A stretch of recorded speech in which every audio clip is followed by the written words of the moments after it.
that we can come. Lord, that we have the strength, the means to come together in this place once again, to worship you, to give you praise, and to, Lord, honor you. We thank you, Lord, for you continue, Lord, to honor your promises. You are faithful, Lord, faithful to fulfill your promises. And that's why, Lord, we have this living hope that until the day of your coming again, that we will be able, Lord, to enjoy your victory in our lives, step by step, moment by moment. And Lord, thank you even for your word that is continually being spread, preached, and dispensed. That truly, Father God, we continue to receive your revelation and be enlightened and grow in our faith in you as we continue to know you more in a deeper sense. So Lord, once again, today is not a different day. As your presence is here, we believe that we will continue to be receiving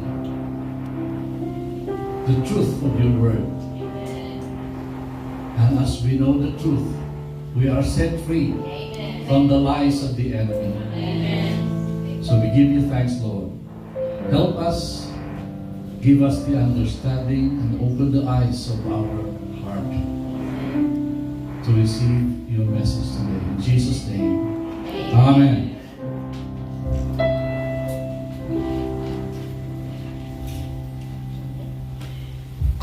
Amen. Praise the Lord. Are you blessed? Amen.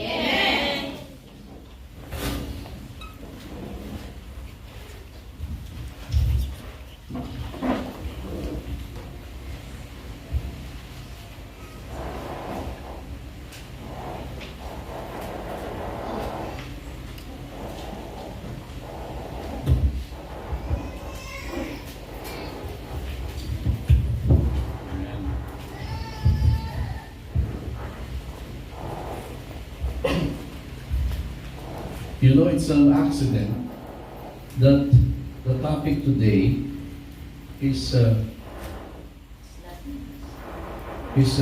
the same truth as the songs that we sang today. Jesus is the center of it all. Amen.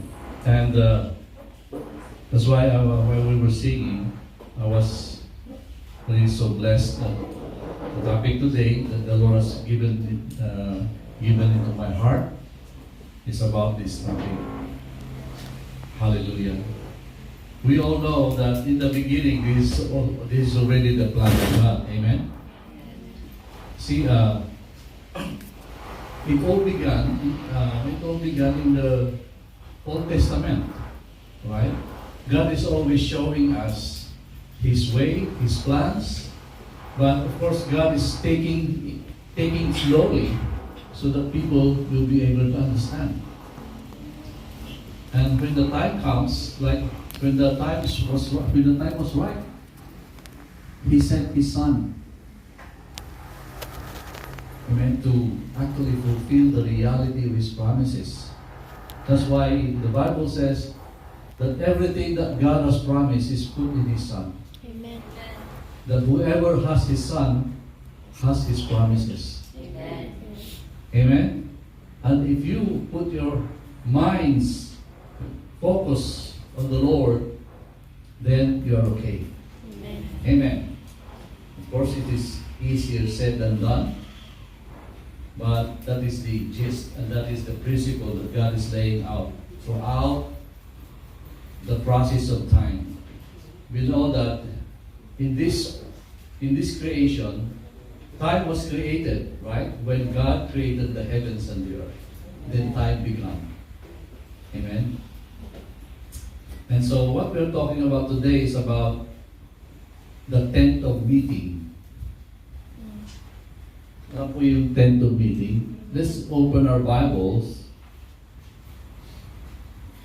sa Exodus chapter 25.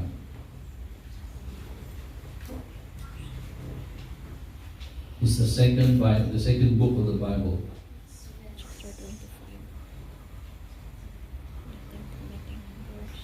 Verses 8 to 9.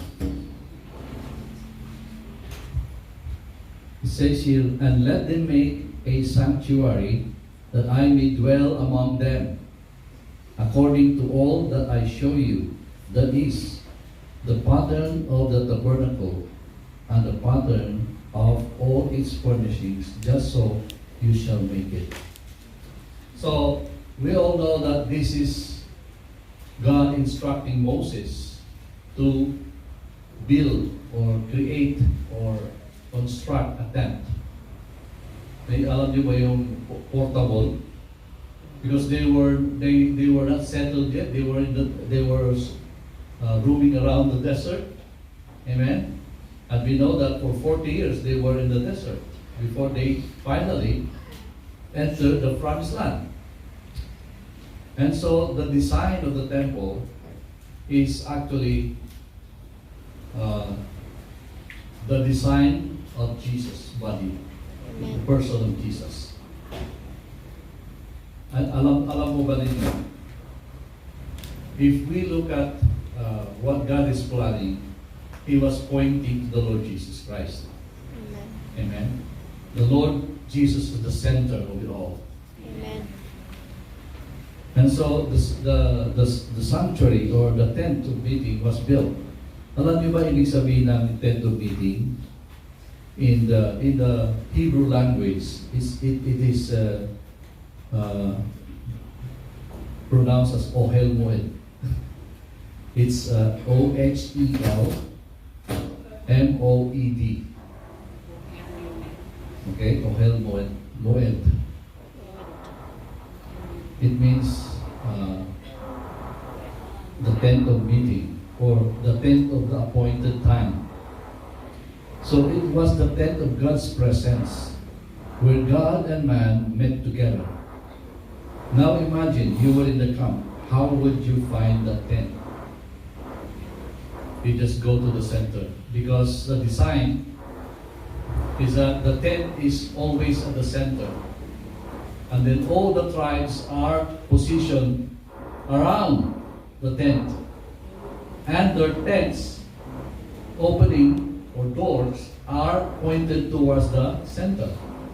So nakapalibot po yung mga tent nila sa gitna, ay sa tent of meeting. So the tent of meeting is the center. So it's easy to find the tent of meeting. Because the moment you get out of your tent, in that time, there you see the tent of meeting. Amen? You see, it's always God's design to be with His people. He said that He wants to dwell with His people, among His people. And we all know that actually we have finished the course here about the panoramic view, right? And the last thing that happened is that God dwelt among His people. Amen. On the new earth. And so, my brothers and sisters, let us have this in mind, that the focus is always at the center, which is Jesus. Amen. So, each child of God dwell with God in prayer, worship, and communion. And to dwell with God, you must build a tent of meeting. Tayo po, we are the children of God. And our life should be revolving around the center, which is Jesus. Amen. That is the gist. Even the Lord Jesus Christ, when He came, that's what He taught. Amen? That's what He taught.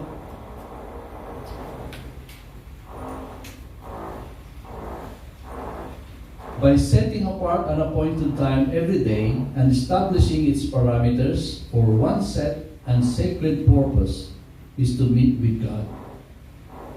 That is our tent of meeting. In our own lives, we should set up our tent of meeting. But you see, as we said that our tent of meeting is the person of Jesus. Amen? But Jesus now resides in you. Right? Amen. If you are a born-again Christian, Jesus is now residing, living inside of you. Amen. And so your focus now is the Lord inside of you. And everything that you live by should be lived through Him. So, na-summarize na kagad, di ba?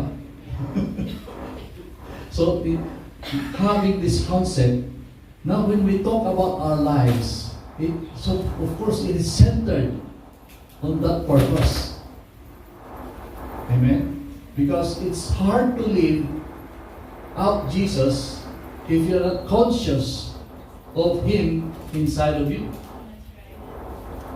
Amen? Your consciousness of God is the key for you to live out the life that God wants you to live.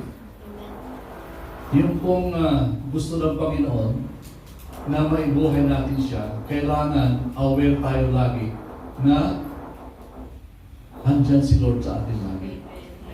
And that's why, if you know that He is inside of you, will you do things that is against Him? Will you do things that is not pleasing to Him? No. Amen? And so that actually guards us, that actually protects us from straying away from the path that God has set before us. Amen.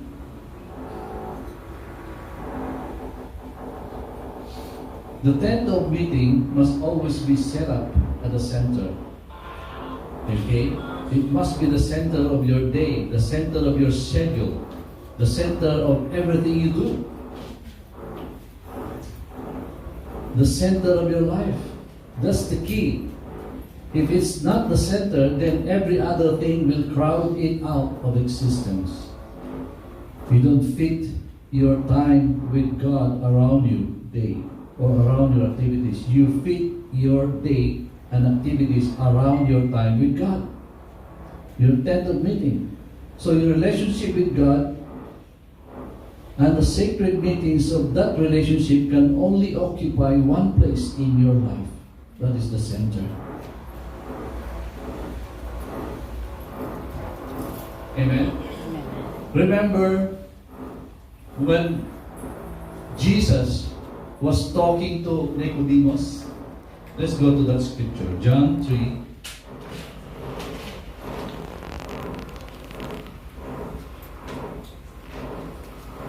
The Gospel of John, chapter 3.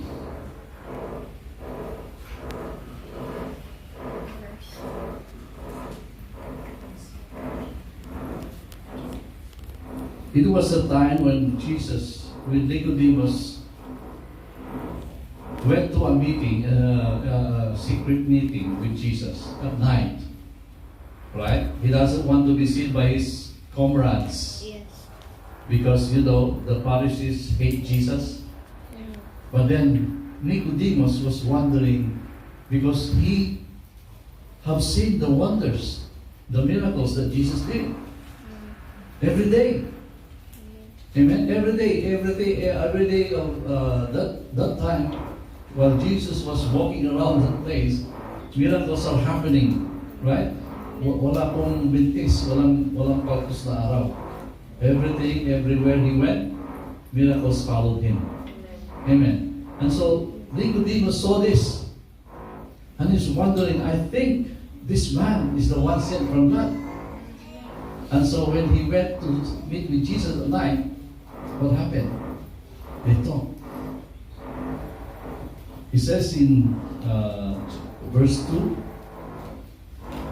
so this man came to Jesus by night and said to him, Rabbi, we know that you are a teacher come from God, for no one can do these signs that you do unless God is with him.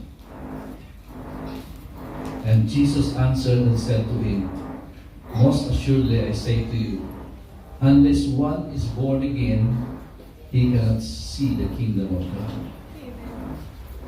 Amen? But then Nicodemus was hard enough to understand. And so Nicodemus said to him, how can a man be born when he is old? Can he enter a second time into his mother's womb and be born? But you know what Jesus said?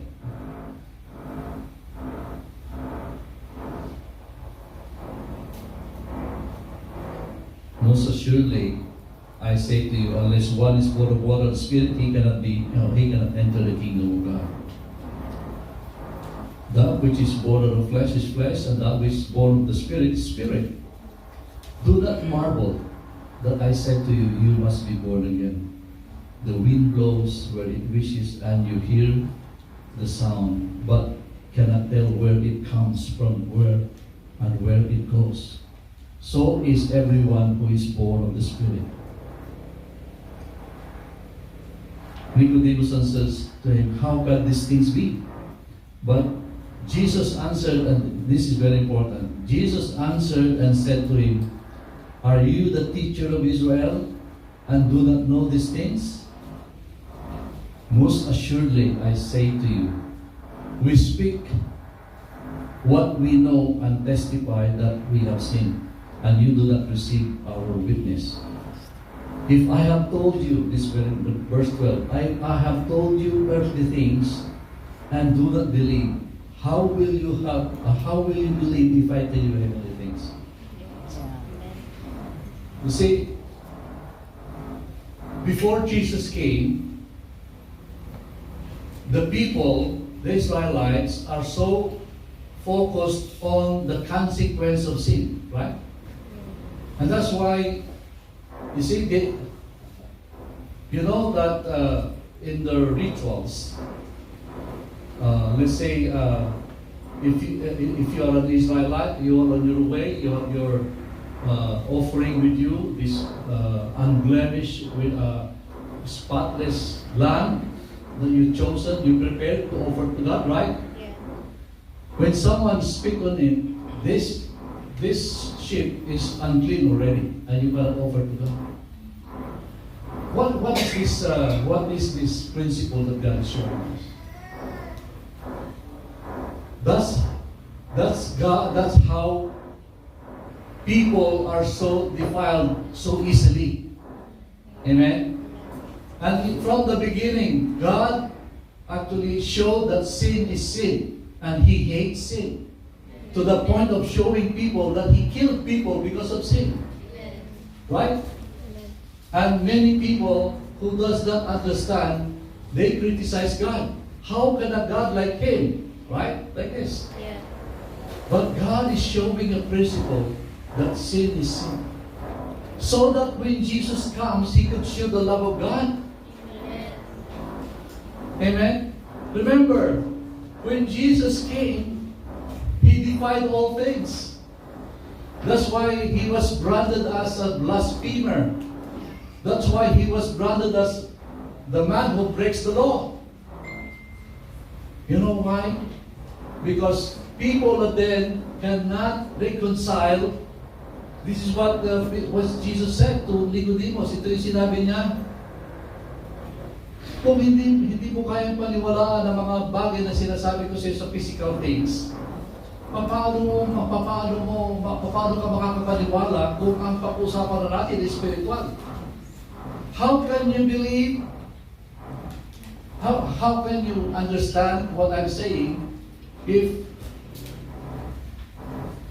even the physical things that I'm telling you, you do not understand? That's right. Amen?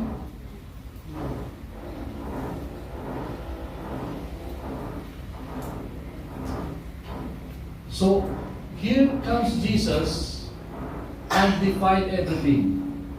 Remember, if a leper touches you, you become unclean, right? Yeah. But in Jesus' time, when Jesus touches a leper, the leper becomes clean. Amen. It's different. Amen? Nakuha mo niyo ba yun? Amen. When a woman was brought to him so that he will be judged to be stoned to death because she was caught red-handed doing adultery. Right? Siya po ay nakiaping. Nahuli siya. Kung kaya siya ay babatuhin. Pero anong pinakita ng Panginoon? This is actually showing the love of God.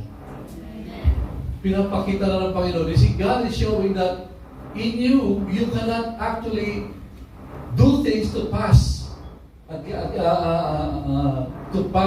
according to God's standard for you to be saved. You cannot save yourself. You cannot do even the brightest thing, the best thing that you can do is short, fall short for you to be saved. And God is showing them, actually Jesus, through Jesus, that the only way to be saved is to receive the grace of God. Amen. Amen. When the people told him, this woman was caught in the act of adultery, and according to the law of Moses, she should be stoned to death. Amen. And then what did Jesus say? Okay. But only those who have no sin, throw the stone first. Kung sino yung walang kasalanan, siya yung maunang bumato.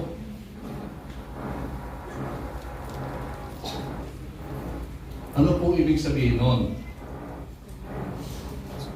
People easily condemn one another. Right? But Jesus was showing them, yes, truly, this woman sinned. But of course, okay, you do it. But my condition is, the one who has no sin shall throw the first stone. And one by one they left. You know why? Because all of them sinned. Amen. Amen. God is showing that nobody, you cannot condemn another because you also is guilty of it. Amen. And only one person in the universe during that time, in the person of Jesus, can forgive. Amen. See, there was a transition. When Jesus came, there was a transition. And God, if the people then were so focused, nakapokus po sila sa consequence ng kasalanan. That's why they turn away from it, everything, right? They don't want to help somebody because matatakot sila, baka magkasala sila, makontaminate sila. And you know what causes if you are defiled because a woman with an issue of blood touches you? You will become unclean. That's why during the day you are required, if you are unclean, you announce to the crowd, unclean, unclean. So that the people will give you way and you will not touch them so that they will not become unclean. Because it's so hard when you become unclean, it takes a lot of things to do to become clean again. You have to wait for 7 days, you have to present yourself to the priest, you have to offer things, right? Yeah. It's very cumbersome. But here comes Jesus. Amen. Amen? Here comes Jesus and showed all how God so loved you. He's telling the people, you are all sinful. You all need a Savior. Amen. You need to experience the love of God. Amen. And that person is Jesus. Thank you, Lord. Is Him. And He showed it by going to the cross. Right? As had been prophesied in the old days. Hundreds of prophecies concerning Him and concerning us has been fulfilled. So, ano po yung lesson? Why are we saying this? When you are focused on, actually, you know, when you are focused, nakafocus ka in avoiding sin, the more you sin. Yeah. When you focus on Jesus, Yeah. sin will have no place. Amen. Amen. Sin will have no place. Ano ibig sabihin? Pwede ba yun? Eh kung nakafocus kay Lord, magkakasala ka pa? Yeah. Hindi ka na magkakasala kung nakafocus kay Lord. Amen. Amen. Pero kung nakafocus ka pa rin, lagi na-avoid, nag-plan, nag-strategize ka para makaiwas ka sa kasalanan, the more that yun, mas lalong mahirap. At ibig sabihin, do not let the activity of the enemy determine your activity of the day. Amen. Napamin mo sabihin? The enemy is always strategizing to pull you down, to make you sin, to seduce you, to tempt you. Amen? And if you focus yourself on that, in the end, at the end of the day, you will be tempted. Be saved. You will sin. But if you focus on the Lord Jesus Christ, kagaya po nung babaeng adulterous woman, nung kinausap niya, woman, where are your accusers? Right? And then, nobody. Everyone left. And then Jesus said, neither do I condemn you.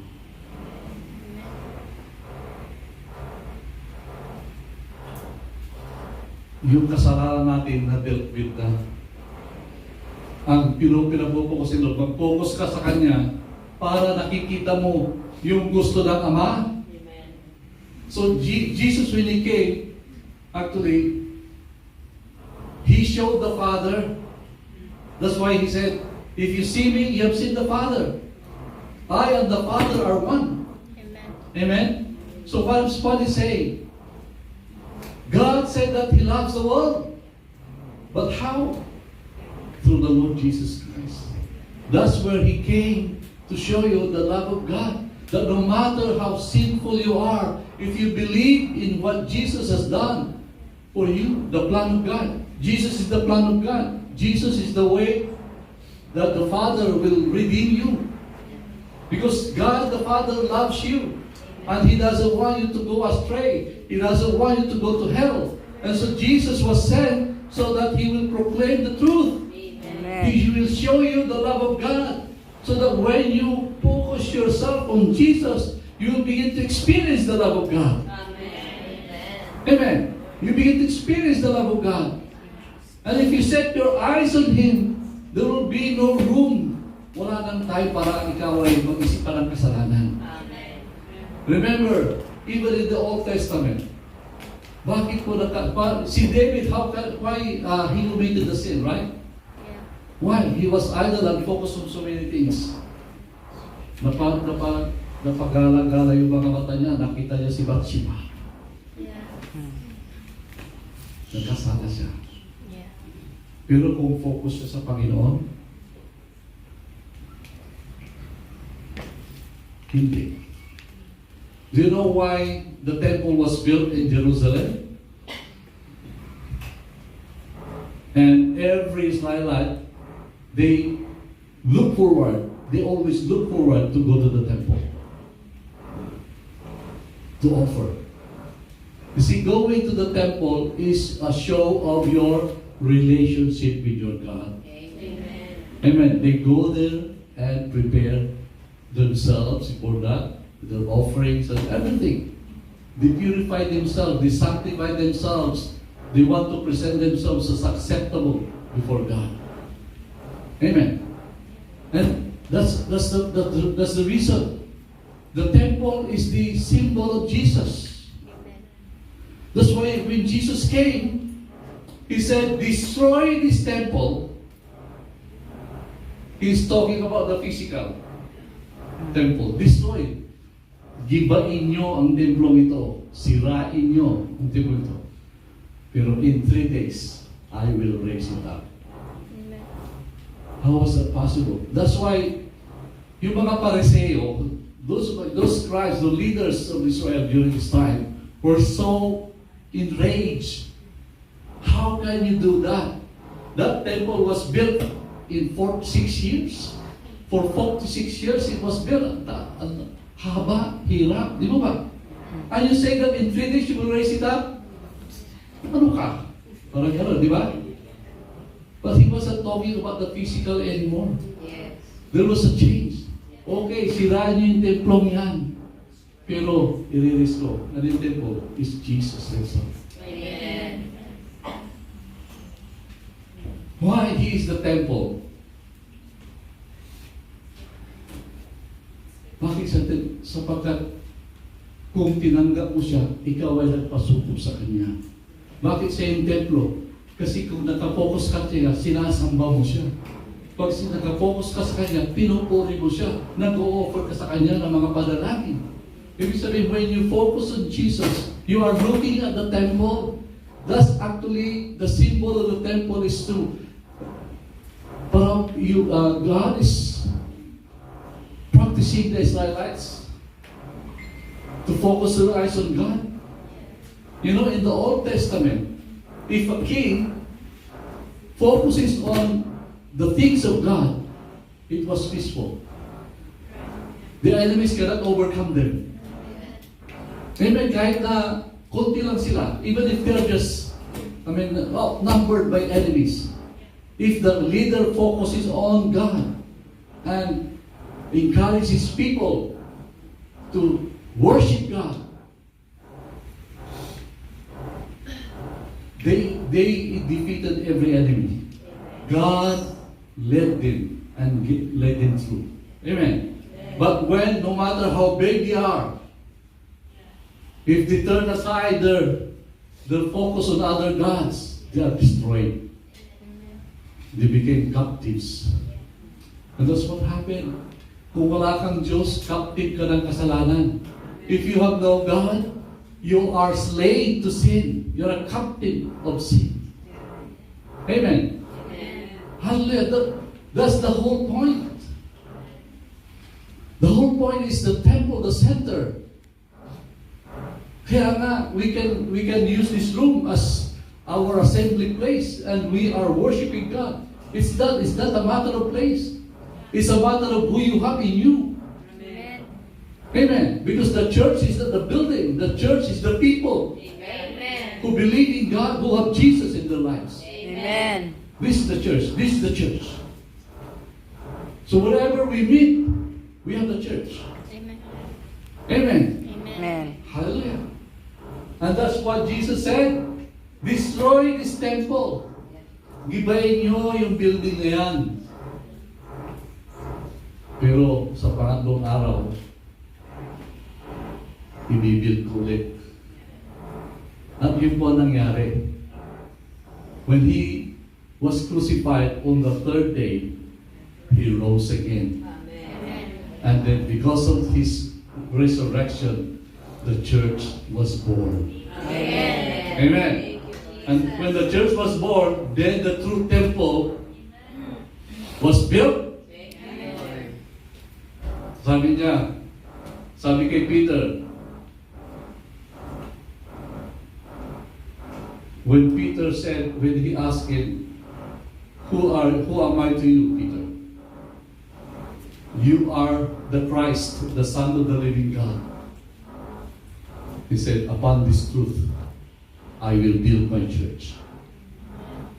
What's the truth? That Jesus is the Christ. And He is the Son of the living God. Amen. And that's what we are preaching right now. Building the church. So every believer becomes a living stone, fitted together to become the temple of the living God. The living stones. Amen. Hallelujah. That's what the Bible says. Hindi po tayo gumagawa po ng mga kwento-kwento. Amen. You can verify that in the Bible. Amen. So, nung kinakanta natin yung Jesus, Be the center the of Lord, and praise the Lord. Because this is the preaching I want to preach today. Amen. He's the center. Kung huwag na kayong mabisi dyan sa mga kwan, mabisi kayo sa focus nyo kay Lord. Amen. Yung ibang, alam niyo yung ibang pilosopo, anong gagawin namin? Basta ano lang kami, sa katangan na nakatira kami, oh Lord, Lord. Hindi po ganun ibig sabihin, no? Nagiging ritual na naman yun. Amen? God is not about ritual. God is about personal relationship. Amen? If you have a personal relationship, when you are working, like cleaning, ironing, or washing, or in the office, doing things, and you always communicate with God in your mind, in your heart, right? It's like God is in your mind. God is not out. Whatever you do, kasama siya lagi. He always accompanies you.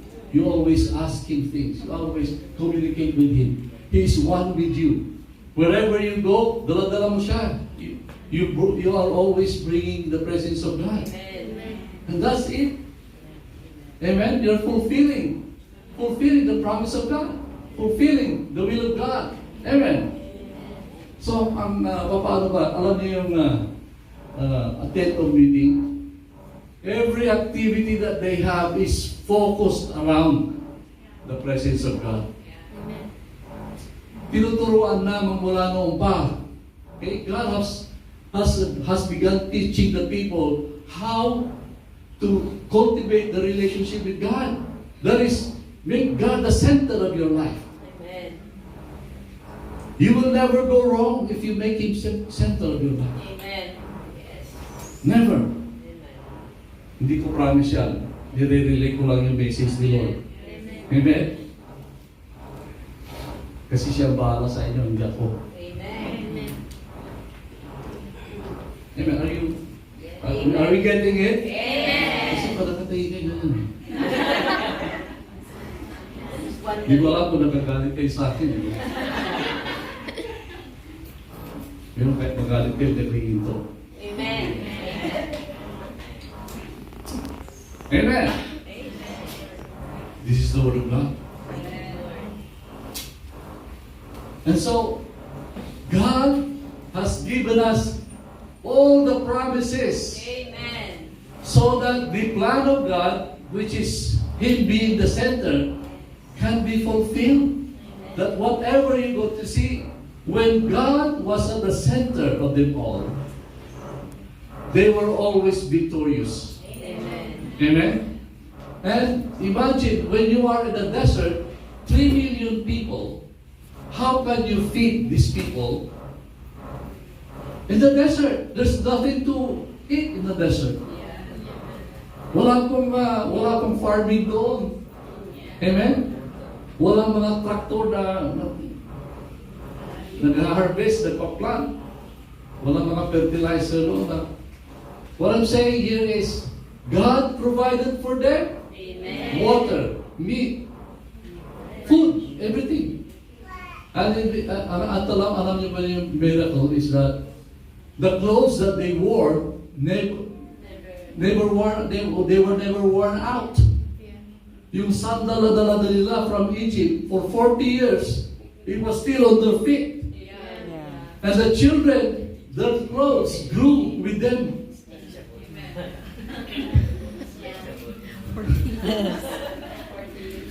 Ibig sabihin, nung lumalaki yung mga bata, sumasabay yung damit nila na lumalaki.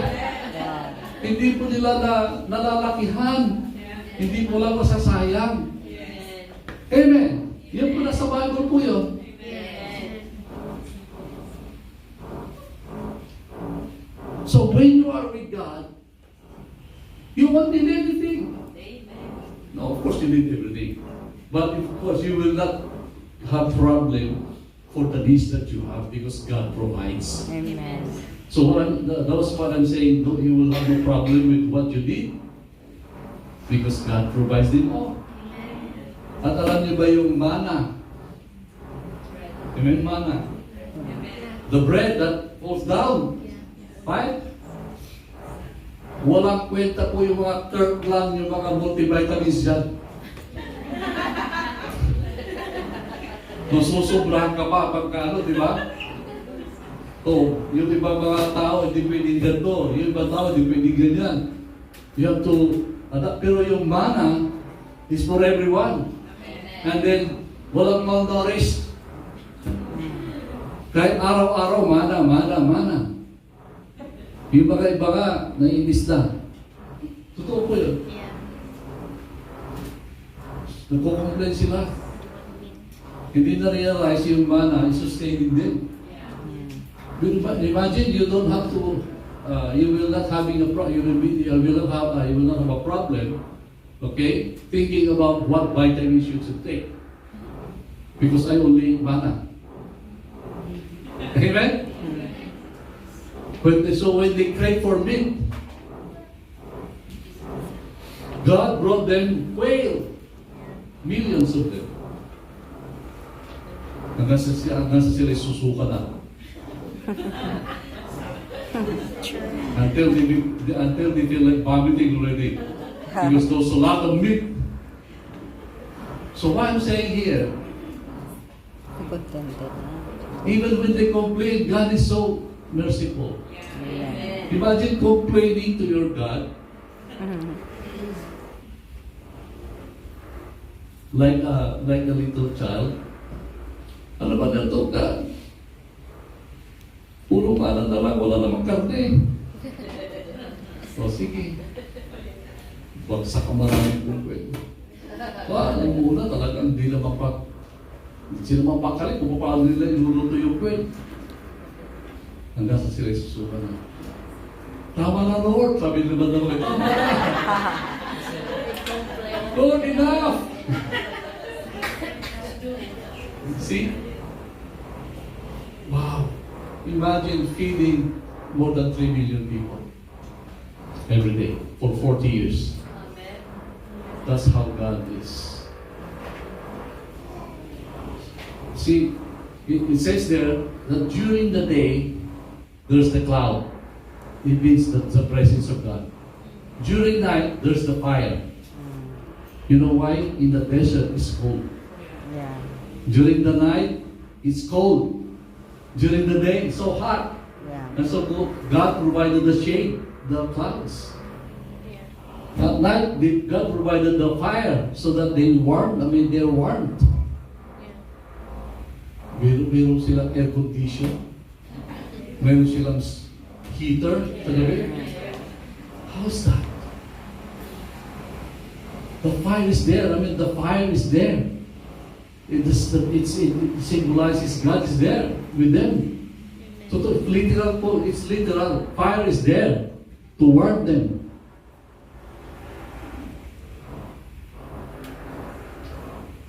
That is when they are centered on God. Ano nangyari nung tigas ang ulo nila? They came to a place of daming snake.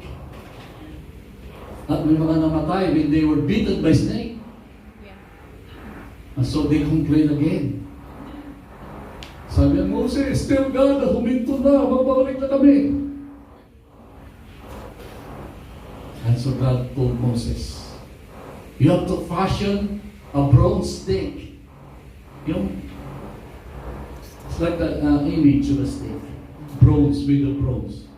And then put it in a bowl and ilagay doon sa gitna ng tent. Whoever is bitten by snake, they just look at that image of a snake, of bronze, and they are healed. That bronze of snake is Jesus. Amen. You see the bronze, although it looks like a snake, but it doesn't have a venom. Jesus became like a man, but did not sin. Walang kamandag na kasalanan sa kanya. Amen. Amen. And so everyone who looks at Jesus is saved. Amen. So, see, again, why the command that you have to look at the stone? For you, if you are bitten by a snake in the wilderness, the healing is when you look at the image of snake, you are healed. It means the poison, the venom of the snake that bit you will be neutralized. Again, it's centered on Jesus. Now, if you want to be saved, look at Jesus. Amen. Believe in what He has done for you. Amen. And then the venom that is the venom of sin is neutralized. Amen. Amen. That's how it is. So focus on Jesus. Focus on Jesus. Everything is about Jesus. That's the design that God has made all the way. Ibig sabihin, mula nung umpisa, yun pala talaga ang design niya ng Panginoon sa atin. Sapagkat, you see, again, the world will say, where is our freedom? See, but that's the word is telling. Question. You see, where is freedom? Where is democracy? Why is God intervening? Look, who created you? God. So, it is God who created you for a purpose. Amen. So if you think about it, your life has a purpose in God's plan. And so when you are not in that plan, then your life is wasted. Because you die without nothing. You just existed and just fade away. But that's what the world thinks. You just don't fade away. When you die, there's a place for you. And that is suffering if you are not in the plan of God. So do not question where's the freedom. Yes, God gives you the freedom to use your will. Your will to choose God. Amen. You have to choose. God did not make you a robot to just manipulate you. You have to choose yourself. Amen. So that you'll be included in the plan.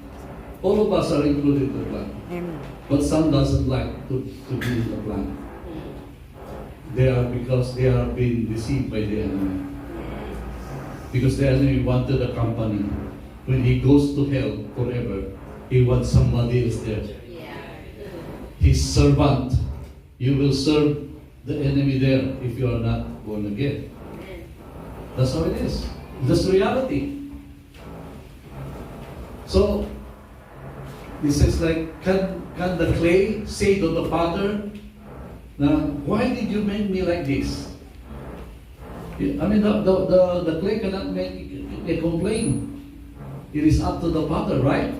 In the same way, Jesus is the potter. He formed us, He created us. And He has a plan for us. Amen. In order for you to enjoy your part in the plan, then receive Him as your Savior. Amen. Amen. And that's the way it should be. Amen. Hallelujah. So, pagkakakantayin po natin yung Jesus. Jesus be the center of my life. Jesus be the center of my life. See, yun. From beginning to the end. It will always be, it's always been you, Jesus. Amen. Jesus. See? Jesus. He's the center. Totoo po yung kanta yan. Hindi ba nafe-feel? Pag sinasabi mo yun, Lord, when you're saying, Jesus be the center of my life. Amen? Ang sarap sabihin kung totoo sa'yo. Amen. Pero kung hindi totoo, parang hindi mo masabi ng buong buo, di ba? Kasi hindi pa siya yung sentro, mayroon pa kayo iniisip na iba. Nakatingin ka pa sa...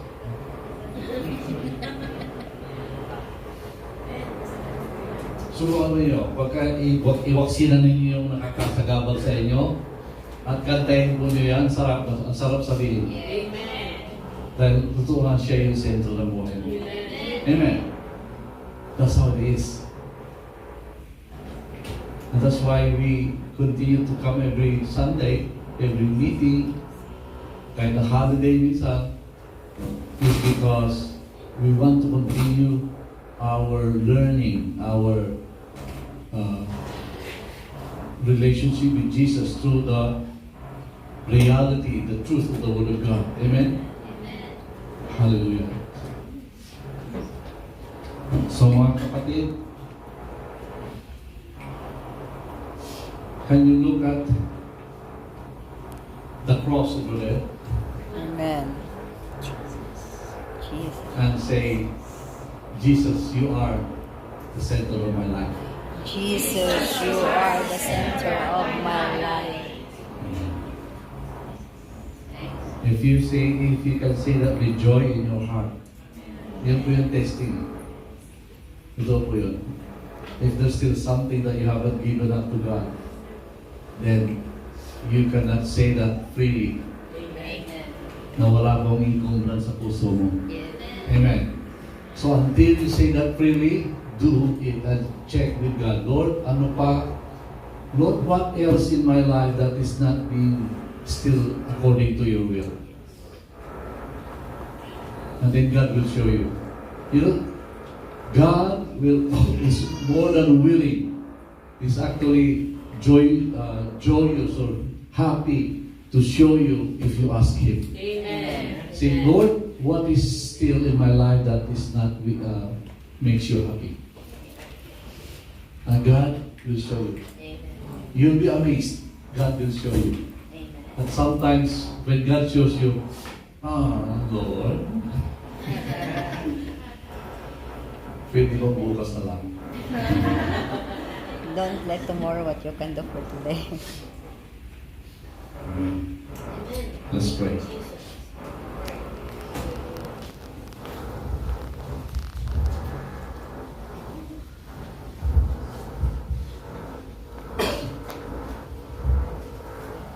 Thank you, Lord.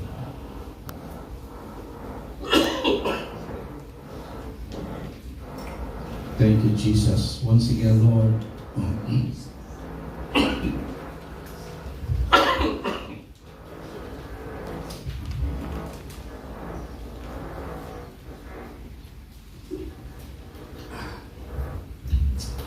Let's pray. Father, we're so thankful once again for this wonderful time. Really, we are so amazed and always looking at your word, studying it, going deeper into it, and seeing our relationship with you in such a way, Lord, that truly we cannot go on with our lives without you. Lord, help us to understand more and more the reality of your promises. And Lord, the plans that you have for us, each one of us individually and as a church. Lord, help us to live a life worthy of you. And we know that only the things according to your plan makes us worthy. So Lord, help us to walk on that path that you set before us. Knowing, Lord, that in the end, we can have you in full in our experience, in our life. So Father, we give you praise. In Jesus' name, Amen.